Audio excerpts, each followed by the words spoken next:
si l'autre individu ne respecte pas de valeurs, parce que c'est aussi une accumulation, c'est un.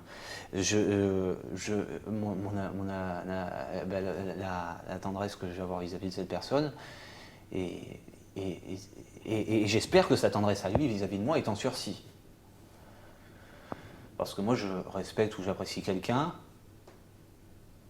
qui est un idéaliste ou qui a des valeurs ou qui est quelqu'un de bien.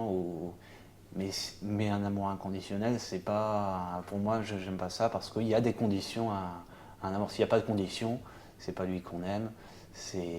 Soit on est branché pour aimer cette personne, mais c'est pas de l'amour pour moi.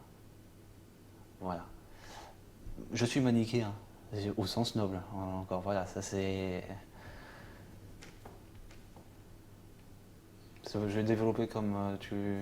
Non, oui, non, tu développes. Donc, hors sujet, sur. Il y a des choses que je comprends, il y a des choses que je ne comprends pas, mais c'est pour ça que tu es là où on a une discussion et tu m'aides à comprendre. Alors tu disais, attends, à un moment donné, tu as dit autiste, tu as lié autisme et amour inconditionnel. Donc quoi, un autiste, c'est quelqu'un qui s'aime? Tu as même dit l'autiste, c'est quelqu'un qui a un amour. Oui, disons. Pardon. J'ai compris vis-à-vis de soi, et donc quelqu'un qui. C'est quelqu'un qui s'aime. Autisme, solipsisme, égoïsme, égocentrisme, égotisme, c'est quand même des mots qui ont la même racine. Donc oui, autisme, peut-être quelqu'un qui a pas la conscience de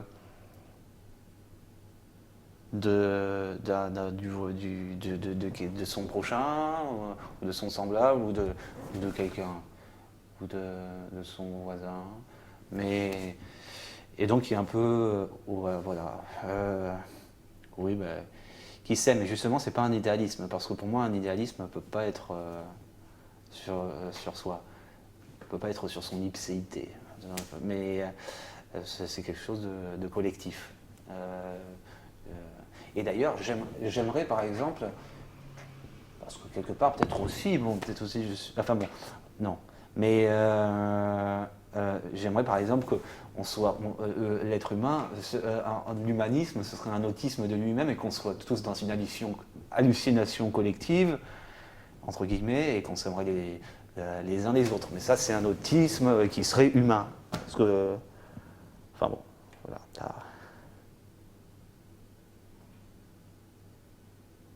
Je sais pas, j'ai répondu à...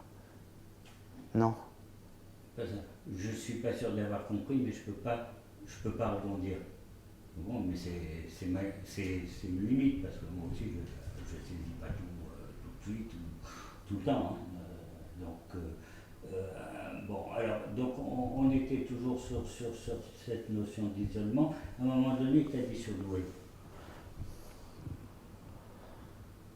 Oui. J'ai dit surdoué. Disons que surdoué, c'est pas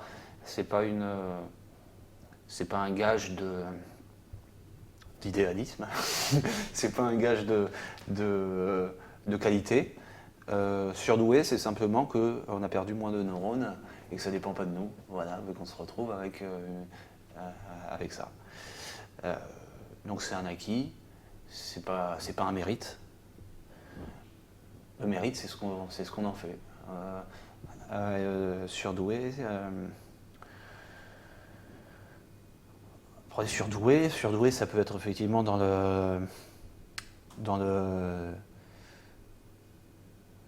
l'intellect ou dans l'humanité qu'on porte en soi. D'accord, mais bon, moi je reviens à toi. Hein. C'est pas la notion de surdoué d'une manière générale. Je reviens à toi, tu as dit c'est tes professeurs qui te qualifiaient de surdoué? Oui, ou d'enfant précoce, parce que au collège, j'ai été dans une classe d'enfants intellectuellement précoces. C'est la terminologie. D'accord. EIP. Ok. Et alors, comment ça s'est passé? Ben là, effectivement, il y avait des gens qui étaient potentiellement des crypto-Asperger, ce que j'étais peut-être à l'époque, puisque je n'étais pas diagnostiqué. Ben oui, là, c'était une pédagogie qui pouvait, par exemple, me correspondre le mieux. Par contre, au lycée, à la fac, ça, c'est épouvantable comme pédagogie. Il y a une citation que j'aime bien de Ivan Illich, qui est un pasteur qui dit l'école est l'agence de publicité qui nous fait croire qu'on a besoin de la société telle qu'on nous la présente. C'est un peu ce dont je parlais tout à l'heure, quand effectivement les gens peut-être devant se dire ah bah oui, bah, ça marche pas comme ça. Ah bah ça c'est ce qu'on a, la seringue qu'on a mis à l'école. Ah bah oui, mais ça marche pas comme ça. Ce que moi je trouve aussi irrationnel et mauvais et insupportable, c'est que c'est pas la compétition, mais c'est que une minorité décide, une minorité anti-humaniste décide qu'il y a forcément des perdants dans une société.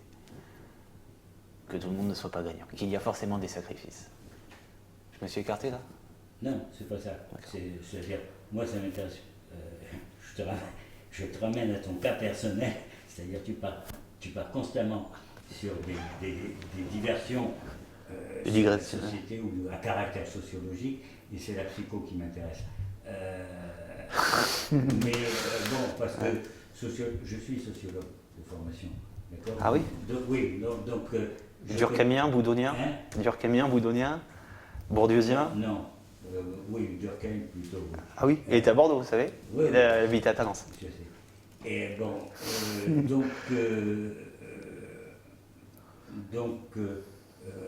moi j'essaye de te ramener toujours à toi, si tu veux, et à ton vécu. Tu as tendance, c'est un peu comme tout à l'heure, à botter en touche, c'est-à-dire que je te parle de Mozart, tu diverges sur le 19e siècle, ou sur les romantiques. Parce que je ne savais pas que vous parliez d'Amadeus, qu'il y avait une scène en particulier qui vous faisait écho. Je pensais que vous vouliez parler d'un compositeur comme ça, un peu au hasard. Non, je parlais de la futilité, parce que s'il y avait quelqu'un qui était bon vivant, qui était la noce, qui était... Ah mais ça c'est pas de la futilité. Non, on peut envoyer sur ça. Ou qu'on pouvait qualifier futile, dans tous les moments où il ne composait pas. C'est bien Mozart, ok ? Ouais.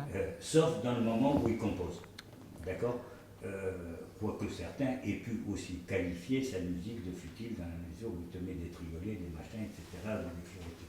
Peu importe, on rentre pas là-dedans. Mais en l'occurrence, c'est maman ? Non, c'était Marie-Françoise. D'accord. Elle meurt d'envie de venir. Mais en l'occurrence, là, c'est... Non.